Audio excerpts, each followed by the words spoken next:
मुंबई में मराठी भाषा को लेकर जारी बवाल के बीच शिवसेना नेता संजय निरुपम ने परिवहन मंत्री प्रताप सरनाईक से मुलाकात की।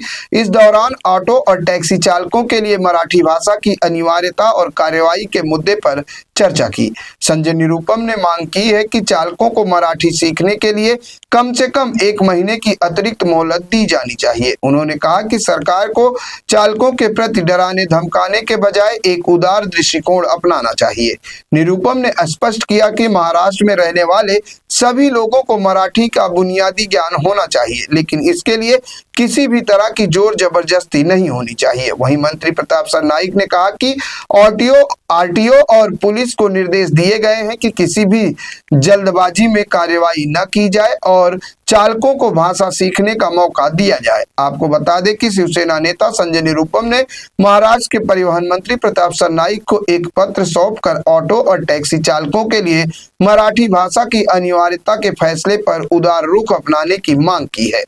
निरुपम ने अपने पत्र में कहा कि गैर मराठी भाषी ऑटो और टैक्सी चालकों को व्यवहारिक मराठी सीखने के लिए 6 महीने से 1 वर्ष तक की मोहलत दी जानी चाहिए। निरुपम ने इस बात पर कड़ा ऐतराज जताया है कि मराठी परीक्षा में फेल होने पर चालकों का परमिट या लाइसेंस रद्द कर दिया जाए। उन्होंने कहा कि इससे लाखों गरीब परिवारों के सामने रोजी रोटी का संकट खड़ा हो जाएगा। उन्होंने सवाल उठाया है कि भाषाई अनिवार्यता का यह नियम केवल श्रमजीवी वर्ग पर ही क्यों लागू किया जा रहा है। अगर राज्य में भाषा को बढ़ावा देना है तो इसे कॉरपोरेट घरानों, बैंकों और हवाई अड्डों पर काम करने वाले बड़े अधिकारियों के लिए भी अनिवार्य किया जाना चाहिए। महाराष्ट्र में सरकार की तरफ से इस प्रकार का आदेश जारी किया गया है कि मुंबई और एमएमआर रीजन में जितने भी ऑटो चालक, टैक्सी चालक हैं, उनको मराठी भाषा का एक बेसिक बुनियादी ज्ञान होना चाहिए। इस पर किसी को ऐतराज नहीं होना चाहिए, क्योंकि मुंबई में, महाराष्ट्र में मराठी भाषा का सम्मान होना चाहिए और महाराष्ट्र में रहने वाले सभी लोगों को मराठी भाषा की एक बेसिक समझ हो। यह शिवसेना के प्रारंभ से भूमिका रही है। इसी विषय को 1 मई से लागू करना चाहते थे। हमने निवेदन किया था कि भाई इसको सारे चालकों को मराठी सीखने का थोड़ा मौका दीजिए, और लगभग 3.5 महीने के अंदर मुंबई के एमएमआर रीजन के ऑटो चालकों ने एक जबरदस्त प्रतिसाद दिया और 85% से ज्यादा ऑटो चालकों ने मराठी का बेसिक ज्ञान अर्जित कर लिया।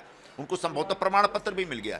जो बाकी रह गए हैं उनका जीवन तबाह न हो, उनका परमिट लाइसेंस रद्द न हो, यह निवेदन करने के लिए मैं यहां पे आया था।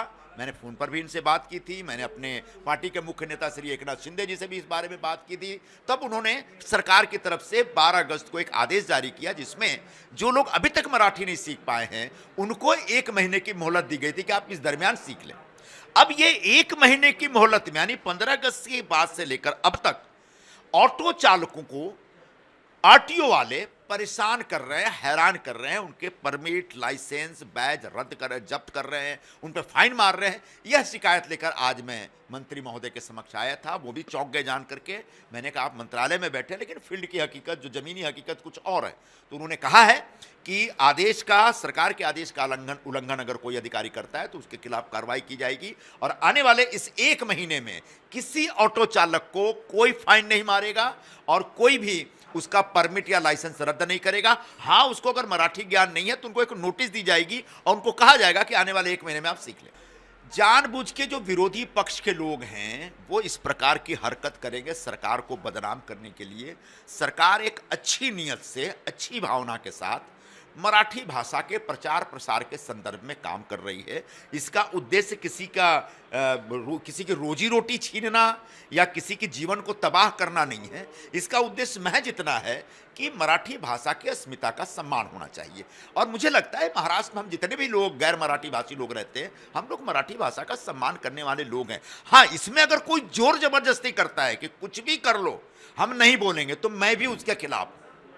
रह गई बात संवैधानिक व्यवस्था की, तो मोटर व्हीकल एक्ट में वर्षों पहले से ये एक प्रावधान है कि अगर कोई भी व्यक्ति पब्लिक ट्रांसपोर्ट के लिए लाइसेंस लेता, परमिट लेता है, तो उसको स्थानीय भाषा की समझ होनी चाहिए। यह प्रावधान तमिलनाडु में भी लागू है, बंगाल में भी लागू है, असम में भी लागू है, महाराष्ट्र में भी लागू है। और इसी प्रावधान का सूत्र पकड़ करके सरकार ने यह नया आदेश जारी किया। इस आदेश की ज्यादती न हो, किसी की रोजी रोटी ना छीनी जाए, इसकी चिंता मुझे है और इसके लिए समय समय पर मैं सरकार में बात करता रहता हूं। आज भी इसीलिए आया था। अखिलेश यादव जी को मैं ये समझाना चाहूंगा कि जो मुंबई में उत्तर भारतीय लोग रहते हैं, यूपी बिहार के लोग रहते हैं, उनके साथ जुड़ करके हम खूब दिन रात काम करते हैं। हम जिंदा हैं, मरे नहीं हैं। आपको अगर चिंता करनी है तो यूपी में जो आपके लोग रहते हैं उनकी चिंता करिए, यहाँ के लोगों की चिंता हम करते हैं और इनके लिए हमेशा लड़ाई लड़ते हैं और इनको न्याय भी दिलाते हैं। रह गई बात संवैधानिकता की, तो निश्चित तौर पर मोटर व्हीकल एक्ट का जो प्रावधान है उसको पहले पढ़ लिया जाए। उसमें यह प्रावधान है कि सभी ऑटो चालक, टैक्सी चालक या किसी भी प्रकार के जो पब्लिक ट्रांसपोर्ट से जुड़े जो चालक हैं, उनको परमिट देने से पहले स्थानीय भाषा का ज्ञान होना चाहिए, इसकी टेस्ट होनी चाहिए। बगैर टेस्ट के उनको परमिट दिया गया, ये एक दूसरा विषय है। अब अगर मोटर व्हीकल एक्ट के उस प्रावधान को लागू करने के लिए सरकार प्रयत्नरत है, तो मुझे नहीं लगता कि यह गैर संवैधानिक है या गैर कानूनी। महाराष्ट्र के राजनीति के बारे में मत सोचिए। महाराष्ट्र ये संस्कृति और अस्मिता का ध्यान रखने वाला एक प्रदेश है। पिछले कई सालों से आप वहाँ पे हमारे उत्तर भारतीय भाइयों को, बहनों को रोजी रोटी नहीं देने की वजह से कई सालों से, 40 से 50 सालों से हमारे उत्तर भारतीय बिहारी भाई जो मुंबई, ठाणे, एमएमआर क्षेत्र में, महाराष्ट्र में काम कर रहे हैं, उनको रोजी रोटी देने का पवित्र काम इस महाराष्ट्र की भूमि कर रही है, महाराष्ट्र का सरकार कर रही है। महायुति की सरकार है। हम रोजगार देने वाले लोग हैं, रोजगार छीनने वाले लोग नहीं। आप उस राज्य के, उत्तर प्रदेश के मुख्यमंत्री थे। आपके पिताजी भी कई सालों तक उत्तर प्रदेश के मुख्यमंत्री रह चुके थे। उसके कार्यकाल में आप रोजगार निर्माण नहीं कर सके, इसलिए वो हमारे भाई बहनें जो है ये महाराष्ट्र में आए। हमने उनको स्वीकारा, हमने भाई की तरह उनको संभाला, रोजी रोटी उपलब्ध करके दी और उनके माध्यम से लाखों उत्तर भारतीय और बिहारी हमारे राज्य में आके रोजी रोटी कमा रहे, पैसे कमा रहे। कितने तो बड़े बड़े उद्योगपति भी बन गए। तो हम रोजी देने वाले लोग हैं, रोजगार देने वाले लोग हैं। आप ये राजनीति करके उत्तर प्रदेश में अपने इलेक्शन के लिए एजेंडा मत बनाइए। हम आज भी जो रिक्शा टैक्सी ड्राइवरों को मराठी भाषा का ध्यान दे रहे हैं।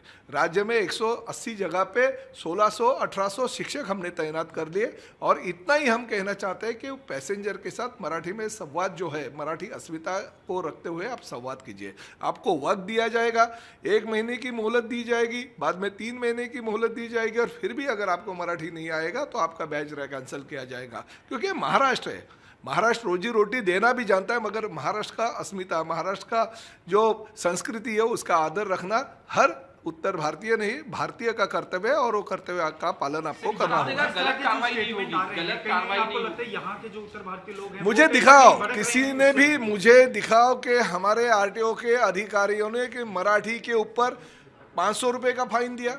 चलो मैं आरटीओ के अधिकारी के ऊपर कार्रवाई करूंगा। ऐसा मुझे बताए, एक भी बैच उन्होंने कैंसिल कर दिया, रद्द कर दिया, एक भी मुझे शिकायत अगर आई ऑफिशियल। देखिए, शिकायतें तो बहुत होती है, आरोप तो बहुत होते हैं, मगर आप दीजिए, हमारे पास प्रूफ दीजिए, हमारे पास ले आइए कि बाबा ये कानून में नहीं होने के बावजूद भी इन्होंने ऐसी कार्रवाई की। वो आरटीओ के अधिकारी के ऊपर कार्रवाई करेगी। मगर एक है, जो मराठी अस्मिता है, मराठी संस्कृति है, मराठी भाषा है, उसका आदर रखना ही पड़ेगा। 12 अगस्त 2026 में जो कानून में लिखा है उसके अनुसार कार्रवाई होगी। अगर नहीं आपको वो सीखना होगा और आके यहाँ पे दादागिरी, गुंडागिरी और मगरूरी और मुजोरी करना होगा कि नहीं, महाराष्ट्र में हम आएंगे, पैसे भी कमाएंगे, हम रोजी रोटी भी कमाएंगे, बहुत सारा मौज मस्ती भी करेंगे और मराठी भी नहीं सीखेंगे, परिवहन मंत्री जो कर रहे हैं वो करो, तो ये दादागिरी नहीं चलेगी। आपने कहा वीडियो आ रहे हैं और टैक्स, कोई नहीं, गलत तरीके से वीडियो है, जानबूझकर राजनीति करने के लिए कुछ लोग गलत तरीके से वीडियो प्रकाशित कर रहे हैं।